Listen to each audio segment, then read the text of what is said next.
L'impression de pédaler dans la semoule, d'avoir la tête farcie, l'impression qu'on vous prend le chou, qu'on vous presse le citron, la sensation d'avoir la tête comme une pastèque, la cafetière en ébullition, la cervelle comme de la sauce blanche, bref, les boyaux de la tête comme du pâté de foie.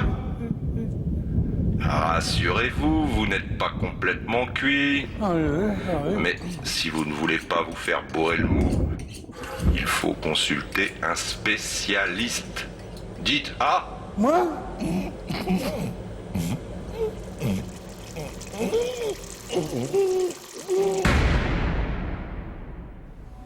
Seuls les initiés connaissent la psychanalyse. Ceux qui l'ont pratiquée et dont la personnalité s'en est trouvée transformée. Mais transformée de quelle façon? Au nom de quel principe et par quel intermédiaire? Bonsoir. Vous savez que, pour beaucoup de gens, pour moi, vous êtes un personnage étrange. Le psychanalyste, c'est quelqu'un qui fait peur. Vous savez ça? Bien sûr que je le sais. Et pourquoi? Parce qu'il incarne, il personnifie ce monde mystérieux, ténébreux, inquiétant de l'inconscient. Et les gens ont peur de leur inconscient.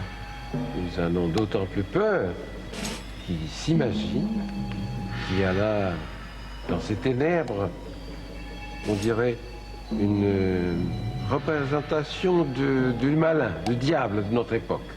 C'est le diable de notre époque. Et le psychanalyste est un peu aussi le diable. Soi-disant, l'incarne, le personnifie. Ce que nous allons vous présenter maintenant, c'est un peu une initiation, une évocation d'une réalité très riche et très complexe. Alors nous avons besoin que vous soyez vous aussi ce soir, en même temps que nous, les auteurs de cette émission, que vous fassiez preuve vous aussi d'une certaine imagination créatrice pour entrer dans ce qu'on vient de vous désigner comme les méandres de l'inconscient et du conscient.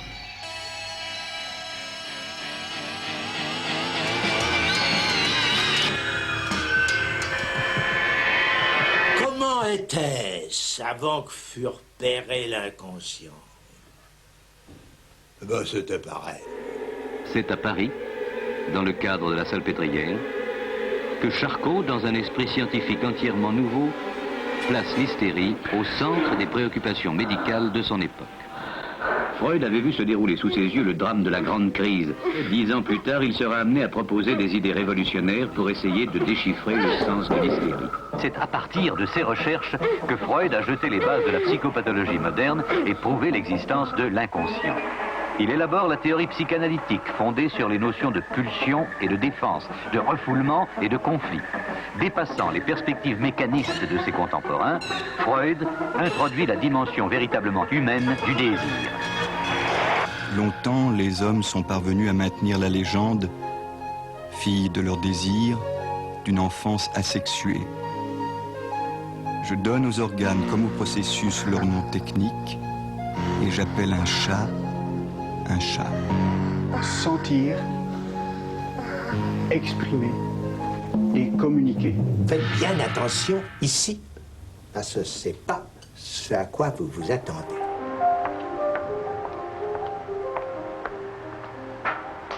C'est après de longues hésitations que Bertrand se décide à entreprendre une psychothérapie. Bertrand dit qu'il souffre fréquemment d'accès dépressifs, il manque de confiance en lui-même. Je contrôle tout le temps tout ce que je fais, si ma cravate est bien d'aplomb, ce que j'ai. Je ne peux pas être naturel. J'ai la trouille. Ce que vous sentez, si vous le disiez en images, ce serait comment? Voit l'image. Et c'est peut-être une image qui est liée à quelque chose d'aujourd'hui, du présent, quelque chose d'un passé récent, mais ça peut venir de très très loin. Je ne sais pas pourquoi, ça me fait penser à un œuf. Je vois un œuf. L'inconscient, quel drôle de mot. Oui, je suis d'accord. Oui. Enfin, Freud n'en a pas trouvé de meilleur.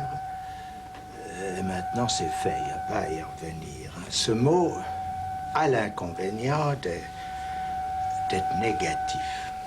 Ce qui permet, et on ne s'en prive pas, d'y supposer n'importe quoi au monde sans compter le reste. Approchons. L'inconscient, ça parle. Ce qu'il fait dépendre du langage.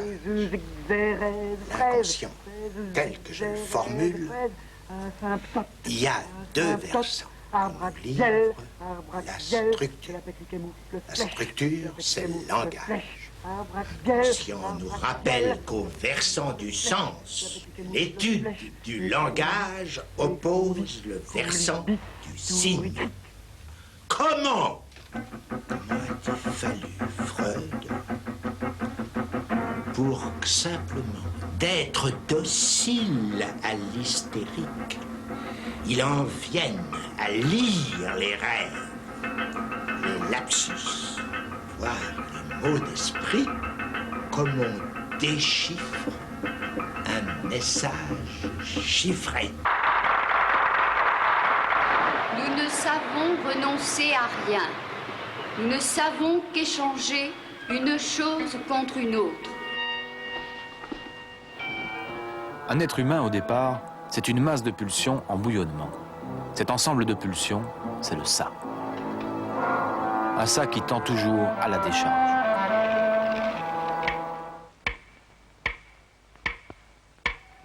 Je revois quelque chose dans la petite enfance. Vous êtes à nouveau ce petit enfant. Je me voyais bleu, étouffé, sentant tout disparaître, bloqué complètement. En même temps, cette impossibilité de respirer. Ces pulsions ne peuvent pourtant être toujours satisfaites, car il y a la réalité, les autres, source de plaisir mais aussi de frustration. Une espèce d'impuissance, angoisse, d'état entre la vie et la mort, angoisse, de passage de vie à mort, angoisse. Cette assimilation de l'autorité et de ses règles devient la conscience morale de la personnalité, c'est le surmoi. C'est cette espèce d'étouffement qui est le pire. Si ce conflit entre le ça et le surmoi ne peut se résoudre, il y aura angoisse et un excès de refoulement. C'est l'origine des névroses. Les girouettes de l'insomnie effacent les cauchemars. Étranglé, Chaton, asphyxié, chaton, déchiré, le brasier, déchiqueté. crépitant d'image. La théorie, ça n'empêche pas d'exister. Ça n'empêche pas. Pour moi, il est très important de travailler sur la créativité que j'ai mise en œuvre parce que les personnes perturbées n'ont pas le sentiment de leur identité propre et ce que la créativité de chaque individu engendre, c'est justement son identité. Pendant un certain temps, on a pu croire que les psychanalystes savaient quelque chose. C'est d'être rien d'être psychanalyste. C'est pas du tout quelqu'un de malin. C'est quelqu'un qui a travaillé pour savoir qu'il faut qu'il arrive à jouer le zéro pour que l'autre joue d'être enfin un au lieu d'être parasite de quelqu'un d'autre. Je moque exactement comme pour l'inconscient dont c'est la véritable définition. Ils ne savent pas qu'ils le savent. Oui, vous verriez ça comment? Ça me fait penser, quand j'étais môme, j'imaginais un fil à couper le beurre qui scirait tous les poteaux électriques en deux. Et les poteaux ne tomberaient pas, ça tient. C'est tout à fait moi, ça, coupé en deux et ça tient. L'homme pense de ce qu'une structure découpe son corps et en rondelles qui n'ont rien à faire avec l'anatomie. Cette cisaille, certes, vient aussi à l'âme. Ça vient à l'âme avec dont j'espère que quand même quelques-uns ont quelque idée, à savoir le symptôme obsessionnel. Est-ce que j'ai fermé la porte? Est-ce que j'ai fermé le gaz? Est-ce que j'ai fermé ma braguette? Ça m'a fait penser à des jeux avec des cousins. On était mômes. On comparait nos sexes. On jouait à se mettre une bambinette. Un jour, ma mère est arrivée. Quel œil! Ma mère avait l'œil à tout. Elle m'a bloqué, cassé. Ça me déprime quand j'y pense. Mais j'y arriverai, j'en sortirai. croyez que je peux en sortir, vous? Ces blocages, ils sont dus à la peur d'exprimer la rage en face de la mère, de sa mère, puisqu'il y avait une lutte qui était en relation avec la période anale, c'est-à-dire des problèmes avec l'éducation sur le caca. Le coffre-fort du voisin. Ce qui est la porte ouverte à d'autres prises de conscience et à un autre travail ultérieur. Laisse les images, fais le son, fais un son en même temps. S'il n'y a pas de son, ça ne va pas. Fais un son. Ton corps et ce que tu sens et à l'énergie qui coule dans ton corps. Au cours des face-à-face, Bertrand raconte et analyse des rêves nocturnes. Il retrouve des souvenirs de son enfance. Il parle aussi de son travail et de sa vie de famille. Il exprime son angoisse devant les femmes et sa peur de l'homosexualité. L'image de l'homme apparaît pâle et incertaine. C'est un sorcier ambivalent avec qui, dans les profondeurs d'une caverne, s'ébauche une relation homosexuelle.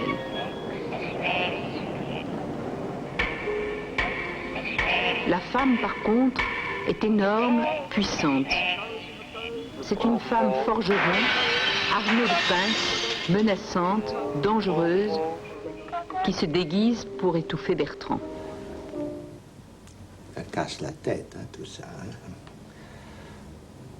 Impossible de se retrouver là-dedans sans un soupçon, au moins, de ce que veut dire la castration. Le dragon est immense à l'entrée de la grotte. Il a une queue extrêmement longue, des yeux très noirs sur fond jaune, une odeur nauséabonde. J'aurais envie d'entrer dans son ventre. Je m'introduis dans son gosier. C'est un tunnel élastique. Je vais vers le fond. C'est une salle beaucoup plus petite, avec un enfant dans des langes. Un énorme diamant passe à quelques mètres. C'est une sorte d'ivresse que je vis à 100%. Sur les plages claires et sonores, battant des mains, le raz-de-marée d'un amour fou et maladroit emporte des enfants, ivres de magique et limpide musique. À 7 ans, il faisait des romans sur la vie du grand désert, où lui la liberté ravit. Forêt, soleil, rive, savane, il cédait de jour aux illustrés, où rouge il regardait des Espagnols rire et des Italiennes. Ses relations avec l'analyste passent de l'agressivité à la dépendance, de la confiance à la méfiance, de la séduction au rejet. Et dans le lucide matin, se lève le bien-aimé ruisselant de parfums délicieux. J'ai senti très fort en sortant. C'était beau. C'était beau et après, ça m'a pas empêché de passer une mauvaise semaine.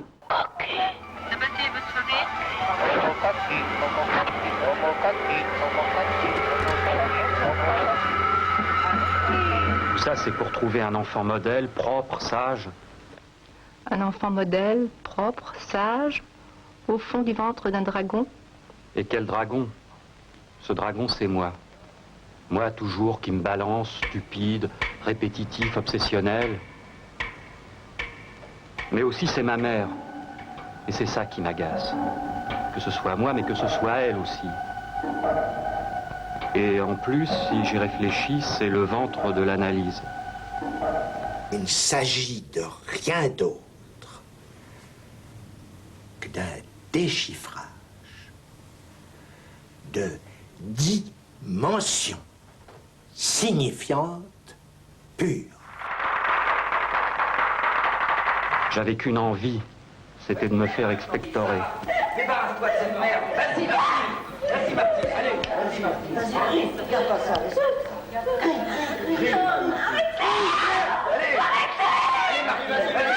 Allez, Martine.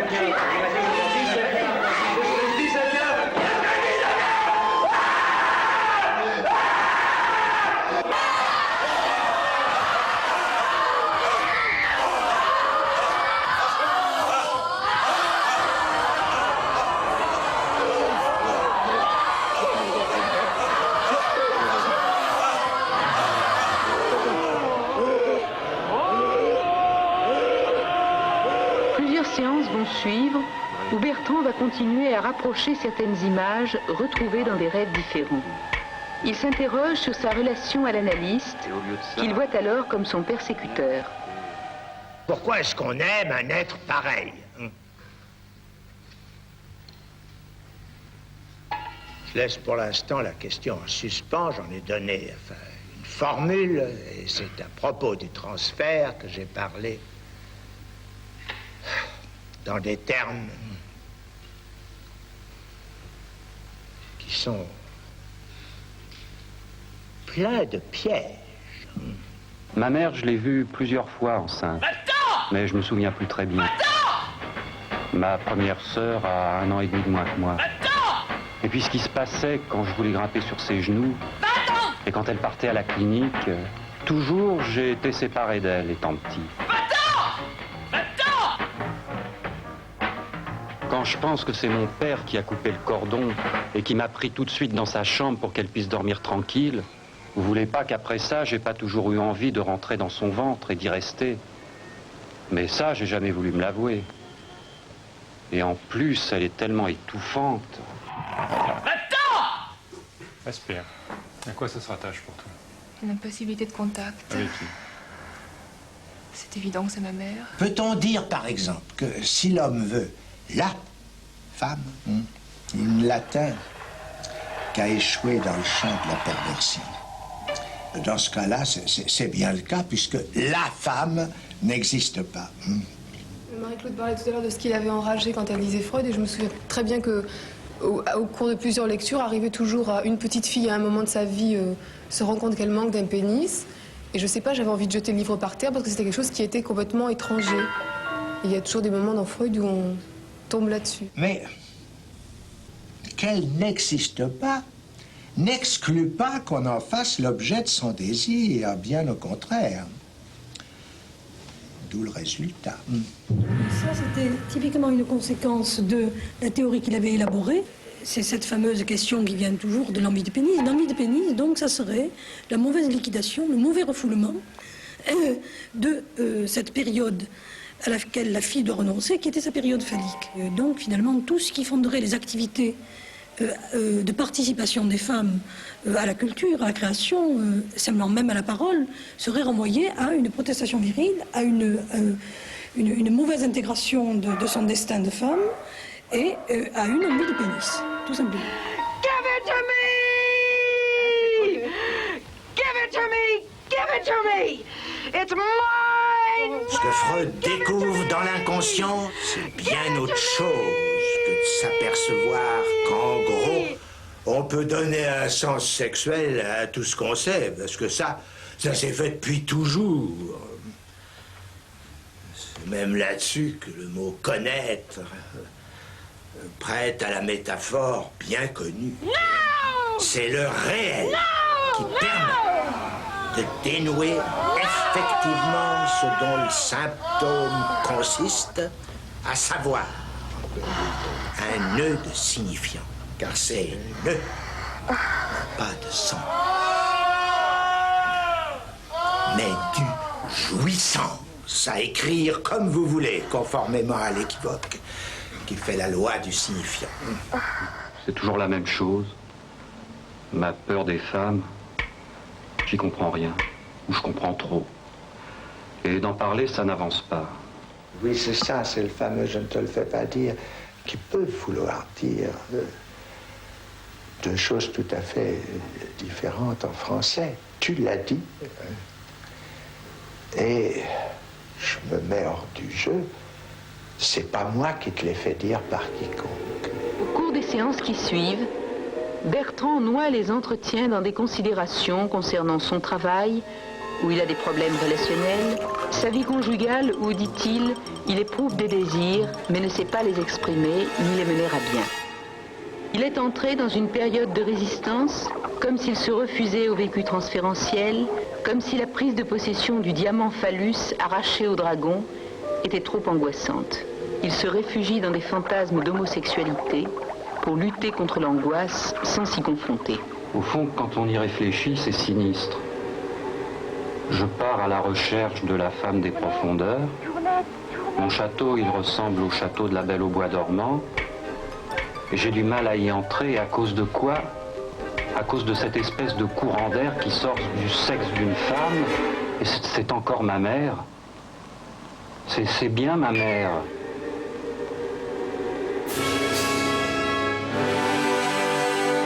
Le geste avec lequel j'ai réveillé la jeune fille, c'est bizarre. Je lui ai passé la main sur les yeux. C'est le geste avec lequel on ferme les yeux aux morts. Comme si pour vivre, il faut mourir. Bertrand approche peu à peu le sens de ce qu'il vient de dire. Pour vivre, il faut mourir. Il faut que meure en lui la femme. Que l'adolescence s'éteigne. La mort, si vous n'y croyez pas, est-ce que vous pourriez supporter la vie que vous avez?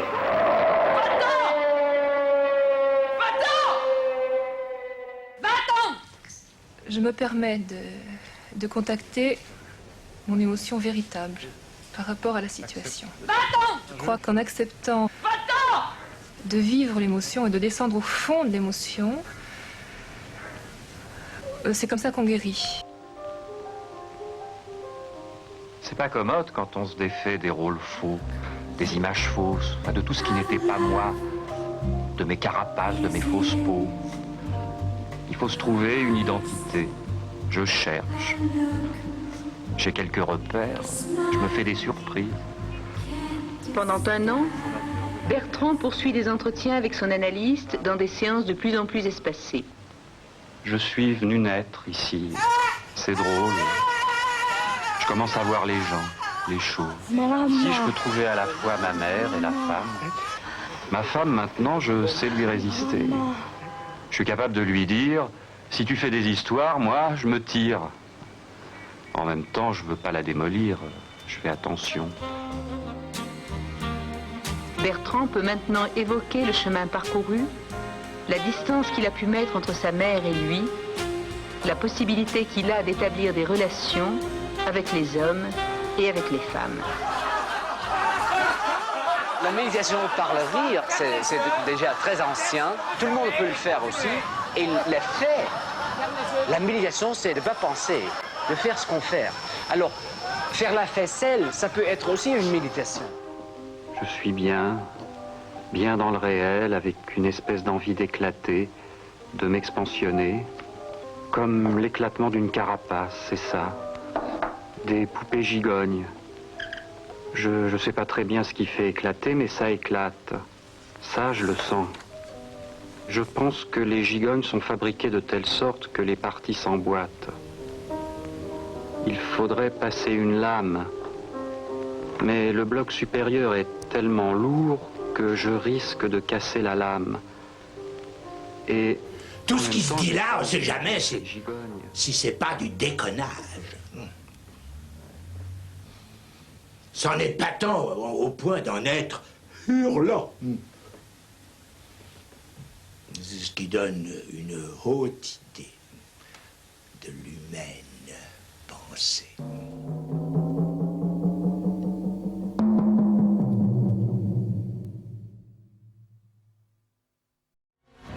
Dans ce cas-là, c'est bien le cas, puisque la femme n'existe pas.